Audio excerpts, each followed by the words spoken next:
tiana hiodina tokoa aloha ny orinasa anankiray a dia miankina amin'ilay tompon'ilay orinasa. Miankina amin'ny tompon'ny orinasa ilay izy satria nahoana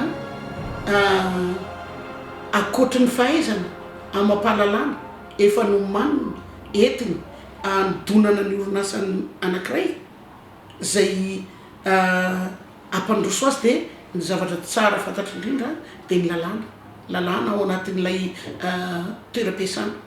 Ary io lalàna io araka ny efa fiteniko dia tsy lalàna natokana ho an'ilay mpiasa na ilay mpiara-miasa, tsy izay fotsiny ihany fa mpampiasa aloha voalohany indrindra ny tena fihezan'izay lalàna izay. Ary iny izy hoe fehezany lalàna iny a no mitarika hitan'ilay mpiasa. Zay dia efa anisan'ny antony anankiray mampihodina ny orinasa. Faharoa mampihodina ny orinasa koa dia fahaizana mitondra ilay mpiasa na ilay mpiara-miasa. Zany hoe ara-dalàna ve ny karama mena araka ny fanarahana ve, mena azy ve ny tombontsoa tokony ho azy. Ary teny zo tena mahasarotiny ny mpiasa. Manana hiafarana ve izy raha vita ny fiasany eo aminao, ny knapsa zany. Manana dokotera ve izy raha marary. Fa rehefa manana an'izay rehetrarehetra izay ny olona dia mahatsapa hoe manaja an'ilay asa. Inona ny zavatra miseho? Mihodina ho azy ny orinasa.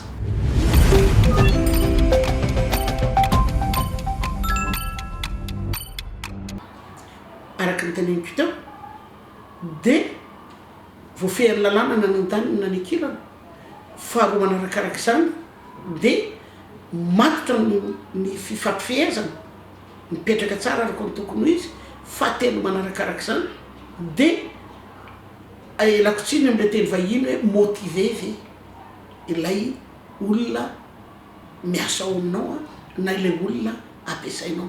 Reo ny atao hoe amin'ny ankapobeny mitantana orinasa zany tsy mora mitantana orinasa fa be dia be ny zavatra miseho eny an-dalana eny fa rehefa voafehy reo telo ngezabe reo dia fa azo atao hoe afaka hihodina ny orinasa anankiray. Ny olona zany dia tsy azonao eritreretina hoe hiasa foana. Azadino fa reo mpiara-miasa aminao reo aloha tonga dia tsy olo reo mpiara-miasa. Mahatsara fihavanana manko izay frazy zay lahateny zay lakotsiny ilay teny vahiny mpiara-miasa. Makafy kokoa ny olona mihaino an'izay satria inona ny antony hoe mifanakaiky kokoa zany, akaiky kokoa zany ilay mpampiasa sy ilay olona miasa. Eo ihany koa ilay mba fanomananao fanehoanao amin'ireo mpiara-miasa reo hoe namoaka vokatra tsara ianareo nandeha ny fampiasana andao mba hiaraka ilanonana. Dia tompona andraikitra tokony efa manana toe-bolana budget amin'izany entina anaovana an'izany ny mpampiasa. Dia ohatrany endrizay ato amin'ny école Petit Nid zao dia misy isa-taona zay zavatra izay. Fa tamin'ny fotoanany aretina nandringana ireny dia niato kely zahay dia tsy mahagaga zany rehefa tapitra ny aretina dia miverina indray zany. Tsy ampinefa izay fa mila toro an'ireny mpiara-miasa ireny koa fa manana an'izay tombontsoa izay koa izy avany amin'ny fanjakana. Manana an'izay fankasitrahana zay izy avany amin'ny fanjakana. Dia rariny sinitsiny koa raha toka ho tolorana an'izany ny izay rehetra tokony azo fankasitrahana dia tolorana maro-boninahitra avy any amin'ny fanjakana koa ireny mpiasa ireny. Atao rehefa hita fa nahafa-po dia nahafa-po anao mampiasa azy dia iny koa ianao no mitarika azy hoe manana tokony anana maro-boninahitra ny ianao. Tamin'ity fotoana ity dia samy nahazo an'izay maro-boninahitra izay na izahay mampiasa na iry zareo miasa. Dia hitanareo fa rehefa tsisy ny elanelana lavitra fa mifanaja tsara ny olona na ny an-daniny na mikilany a dia tsy misy mihitsy ny olana dia mazava ho azy miodina ho azy ny orinasa.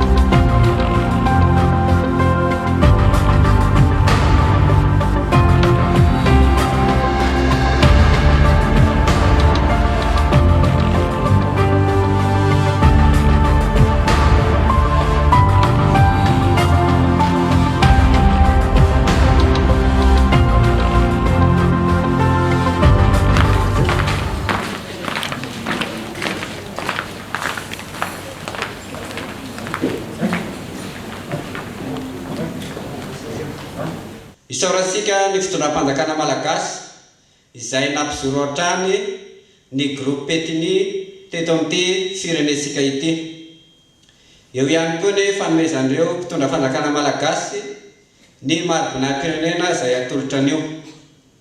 Ary indrindra isaorantsika azy ireo ny fanomezan-dalana azona manao izao fanolorana ny maribonam-pirenena amin'ny fomba ofisialy izao. Tompo klasy tompo fampiasana zao sika dia roso amin'ny fanolorana ny maribonam-pirenena malagasy dia manolotra ny retom-pirenena ireto ho eo amin'ny laharam-boninahitra officier de l'ordre national malagasy. Ramatoa Ramafaly Soa Saoby Mampiony Flotalae Général ny Petit Nid.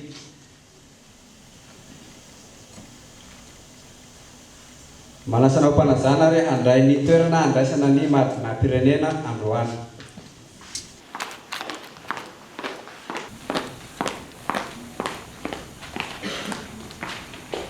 Andrimatoa Randriaslavinarivo Armand Talais Général ny Petit Nid.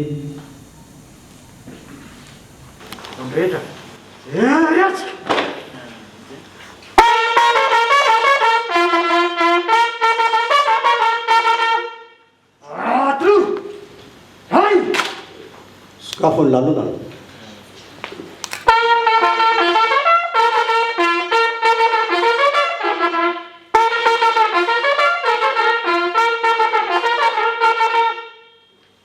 Amin'ny anarana Andriamatoa filohan'ny Repoblika Madagasikara Andry Rajoelina lehibe farany tampony ny andro maribonam-pirenena malagasy araky ny fahefana nomenanay izahay général Rabiantriny Joël amin'ny mampikambana anay ao filampikevitry ny maribonam-pirenena malagasy dia manambara amin'ny pahibe maso fa Ramatoa sy Andriamatoa isany voalaza anarana araky ny didim-panjakana vakina teo dia ho asolotra eo amin'ny laharam-boninahitra officier de l'ordre national malagasy.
Reo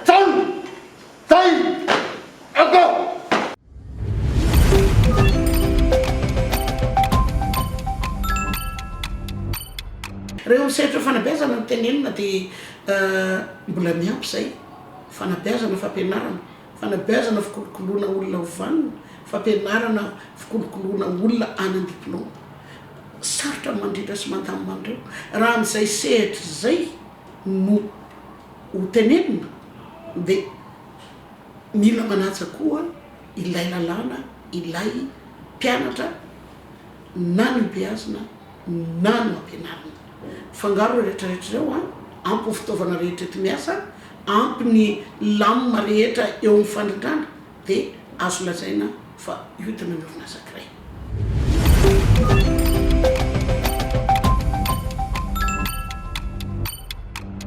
ny fampianarana tsy vitany hoe aty an-tsekoly dia mampianatra dia rehefa mampianatra dia manao zay hoe tsisy zavatra ampifaliana mpianatra zany akoatran'ny activité ilako tsiny le activité parascolaire ilako tsiny le teny vahiny akoatran'ny activité parascolaire zay fahita dia misy ihany koa ny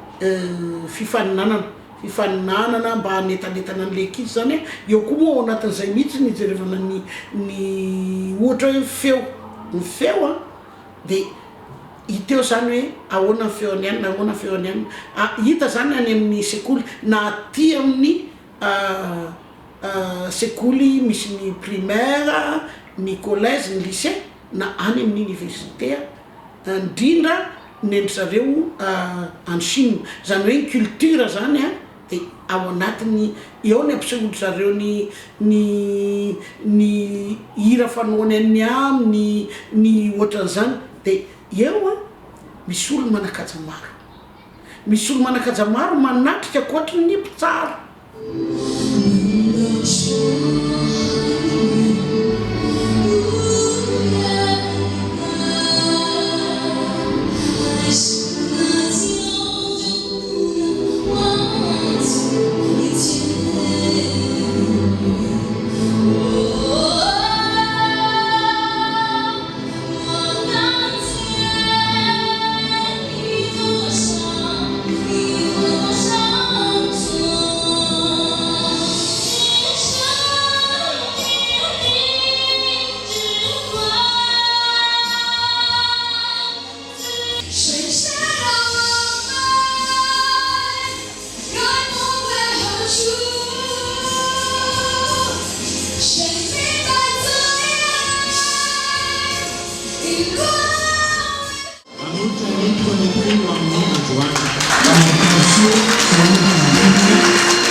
Son Excellence.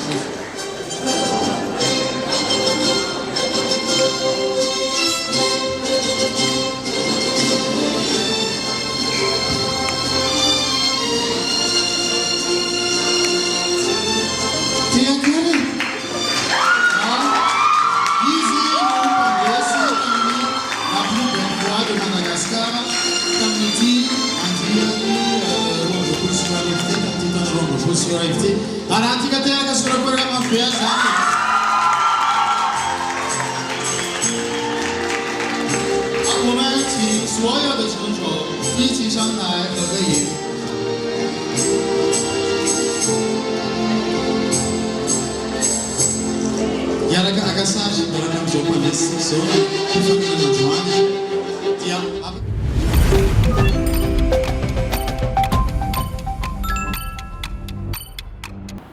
zany rehetrehtra zany a dia anisan'ny fanatsarana ny fampianarana ary fanatsarana ny fanabeazana.